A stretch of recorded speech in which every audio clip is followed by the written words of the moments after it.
Once he signs the papers, 90% of his company is ours, Lydia whispered into her phone, laughing softly as she clinked glasses with her ex-lover across the table. But across town, her husband Daniel was watching the entire conversation unfold, every word, every smile, on a live feed from the hidden camera she never knew existed. She thought she was playing him. But Daniel had already set the ultimate trap, one that would leave both her and her lover destroyed beyond repair. Have you ever seen revenge executed so perfectly that it almost felt like justice? Wait till you hear how this one ends. Subscribe, like, comment and watch till the ending to share this interesting story to family and friends. They tried to bury me, but they forgot I was the seed. That quote used to hang framed in my office, a daily reminder that no matter what life threw at me, I could rise. But I never imagined it would one day define the darkest chapter of my life. The night it all began, Lydia and I were hosting Adi Gun Builder's 10th anniversary gala. The ballroom shimmered with wealth, glass chandeliers, a live band, the scent of imported wine.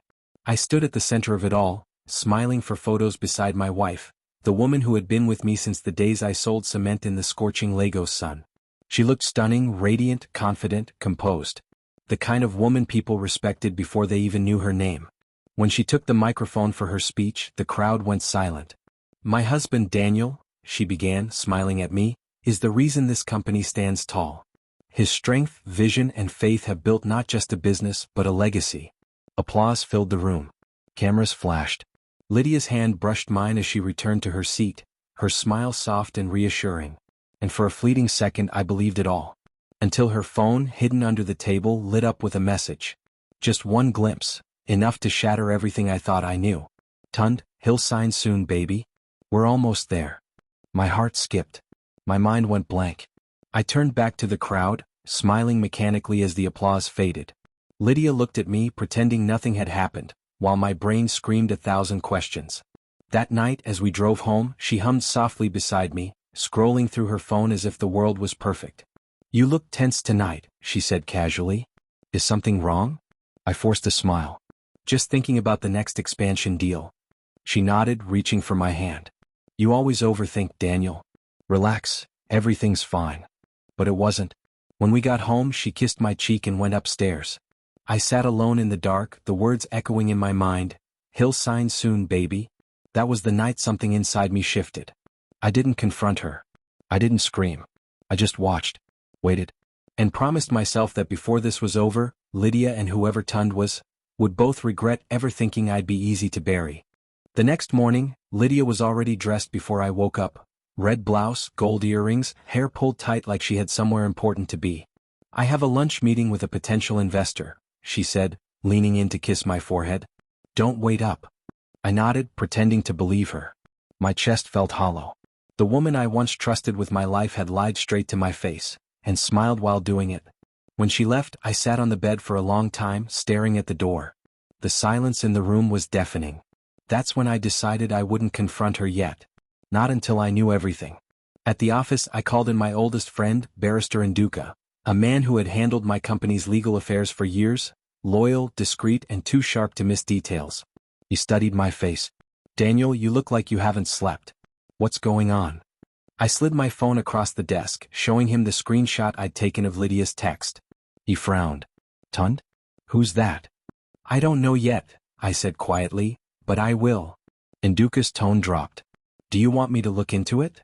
I nodded. Start with her supposed investor meeting. Find out who she's meeting, where, and why.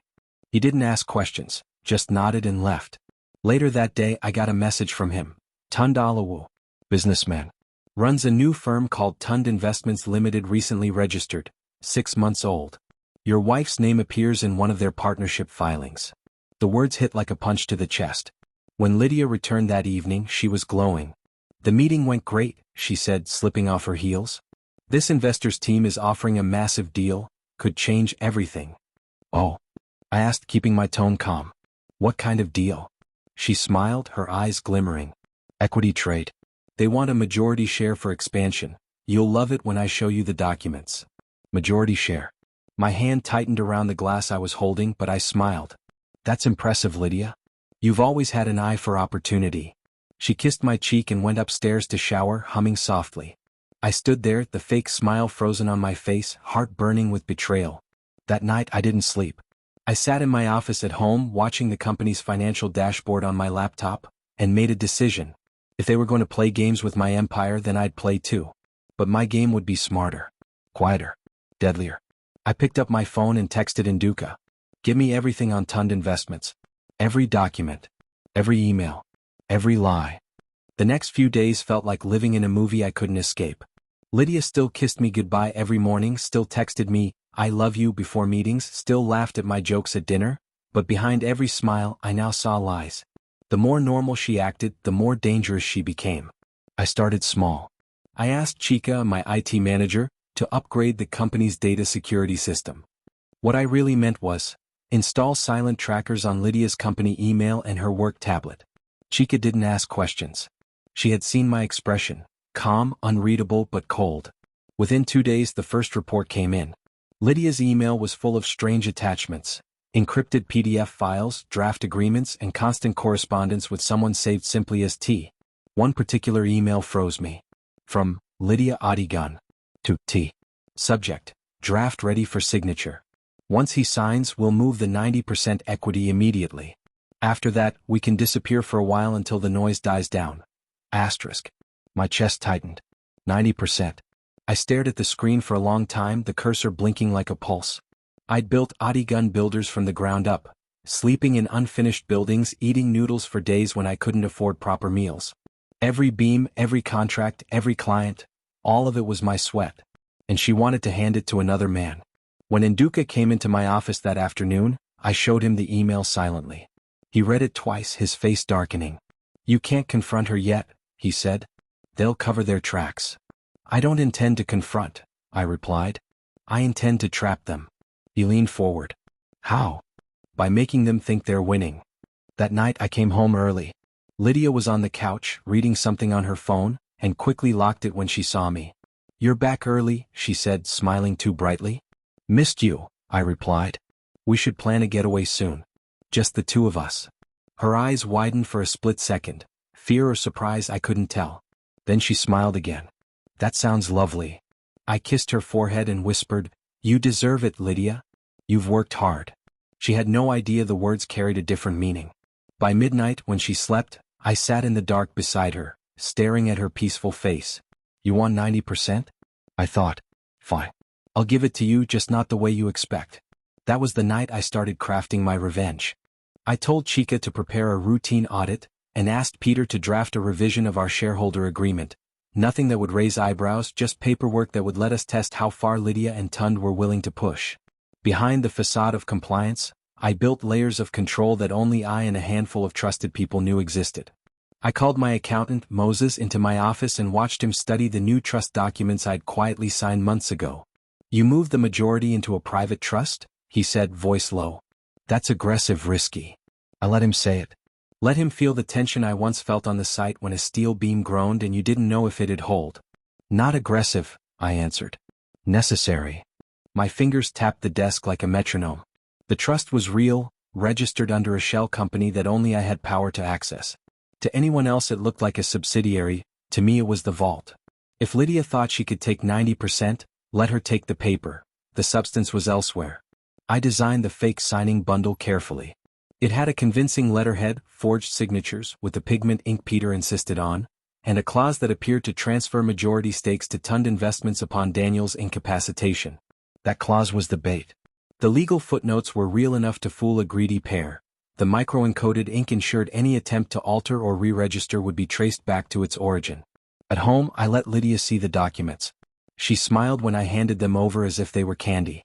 "Finally," she whispered, eyes shining. "We'll breathe again, Daniel.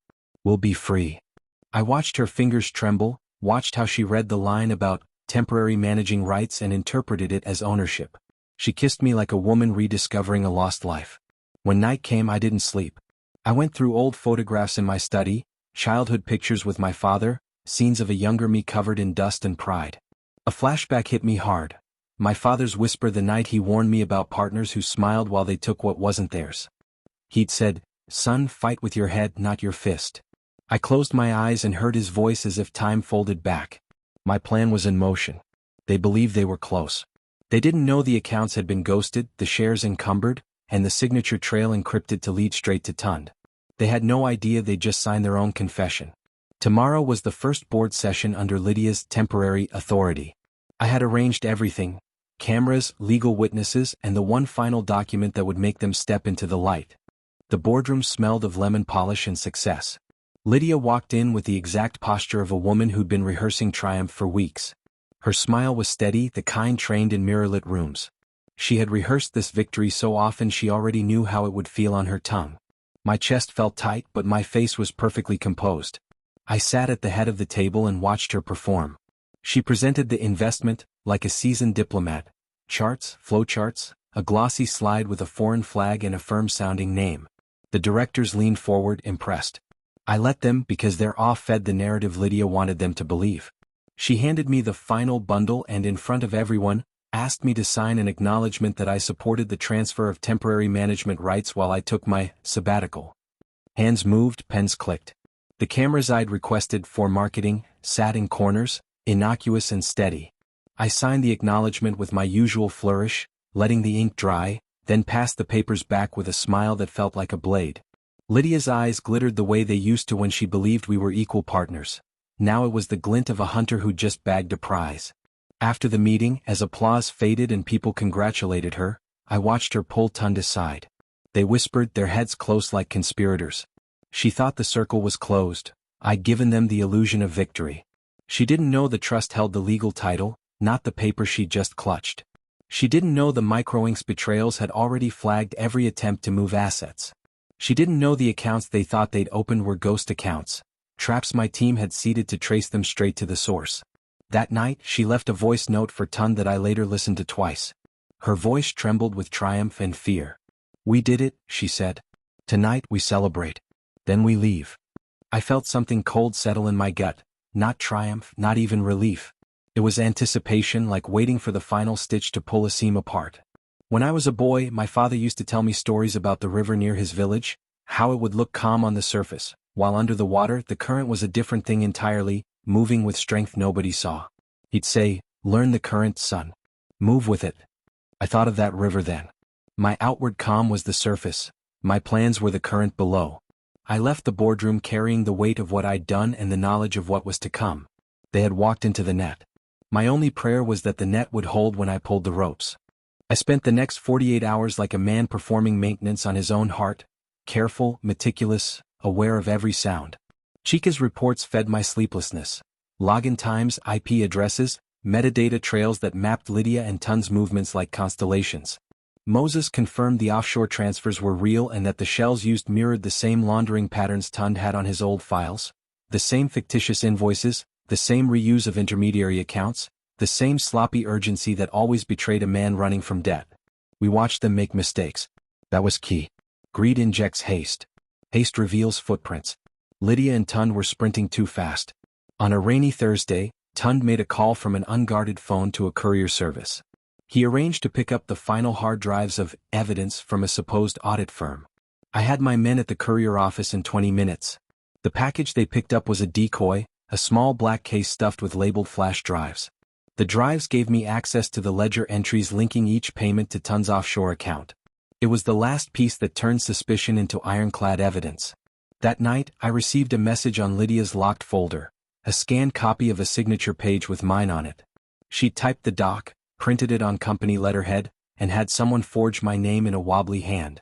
I felt a brief surge of anger, but anger is a poor craftsman. I let it cool, turned it into calculation. Peter and Induka advised me to let the legal machinery run its course. The more they dug, the deeper they fell. Lydia thought she was orchestrating a clean break. She pictured a life where the company paid for their escape, where the headlines lauded her business savvy and forgot the small moral debts she owed. She did not foresee the nights she'd spend in a cell replaying every choice that led her there.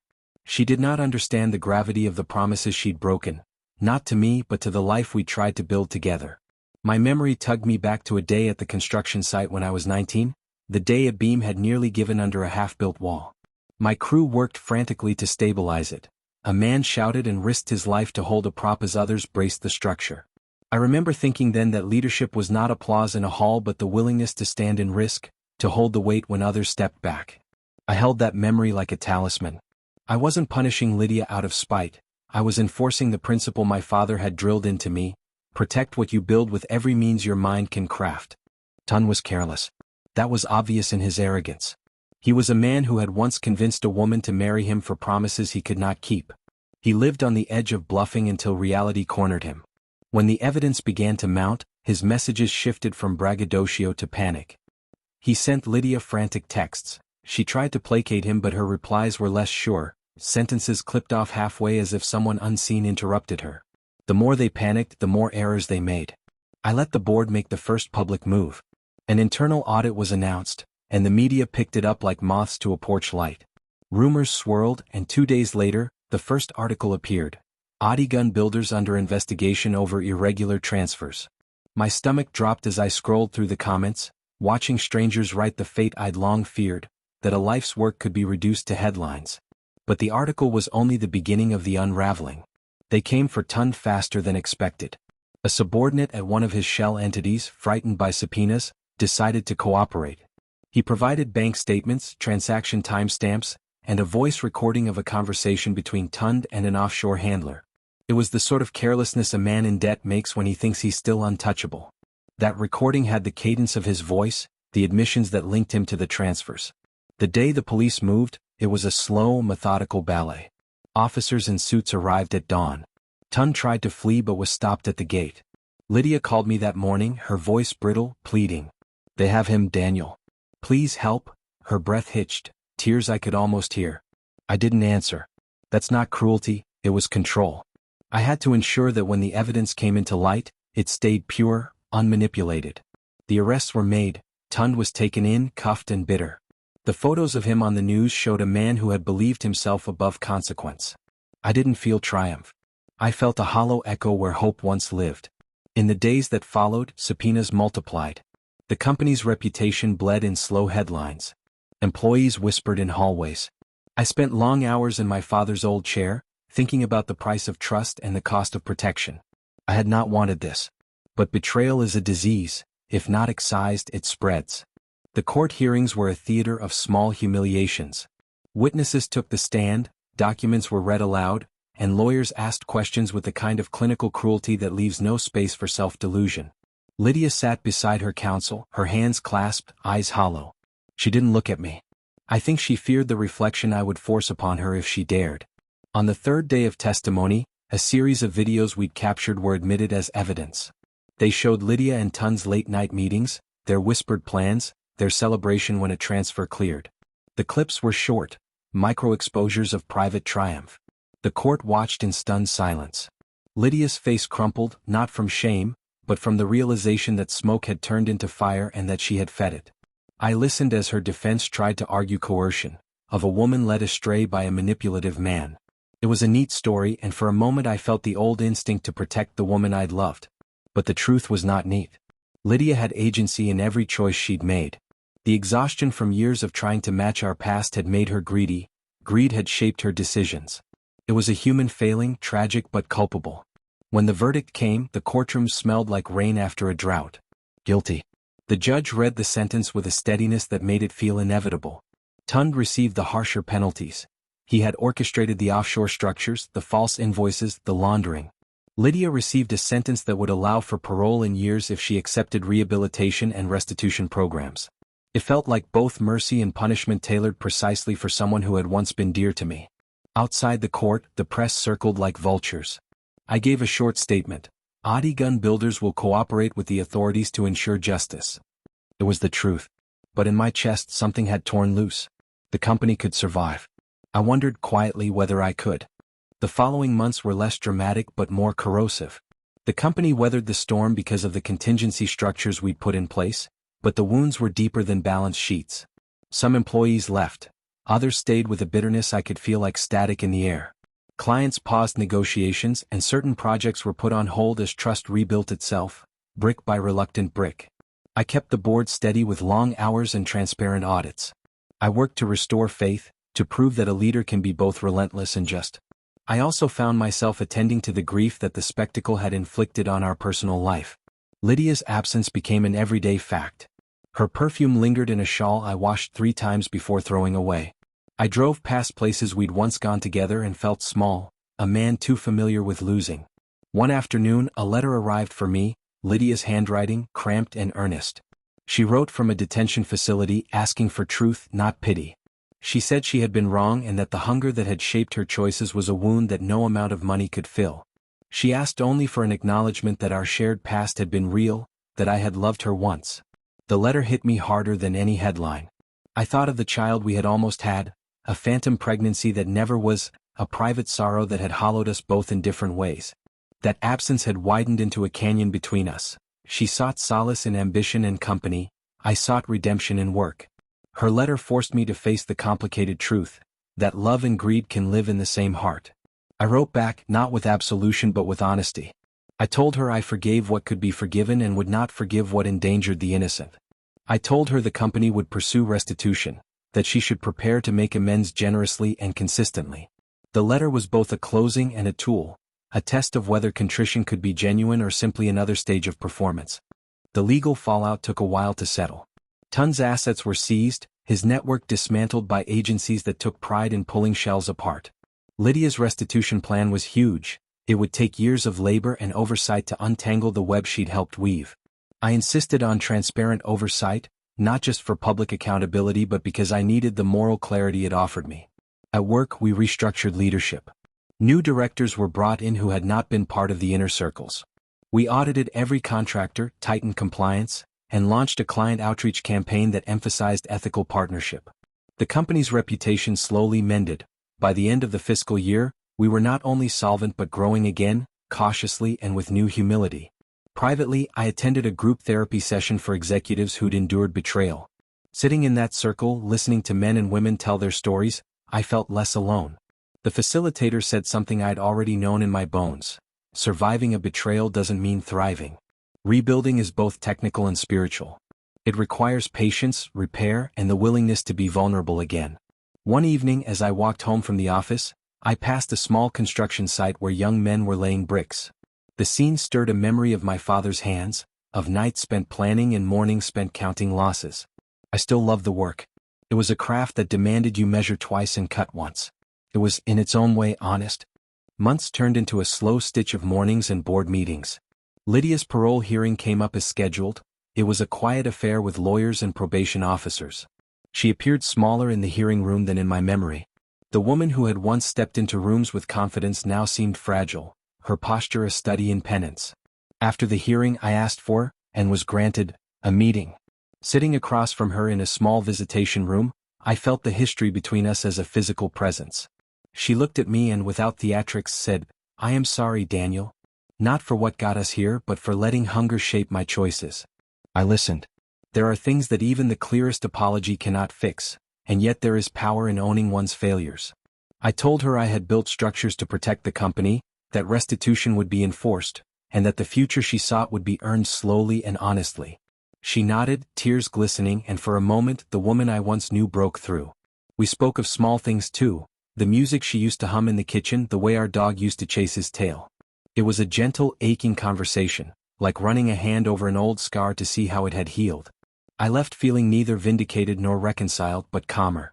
Forgiveness, I realized, is not a single act. It is a practice. By the time the second year rolled around, the company had steadied and begun to thrive in a new way, not just bigger but wiser.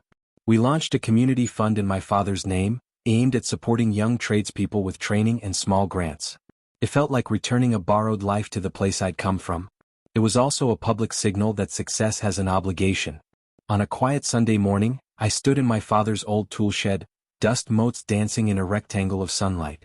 I spread open a ledger where I'd kept records of the trust and the new projects we'd started. Lydia's name had been crossed from the ledgers of leadership. Her restitution payments were recorded in precise entries.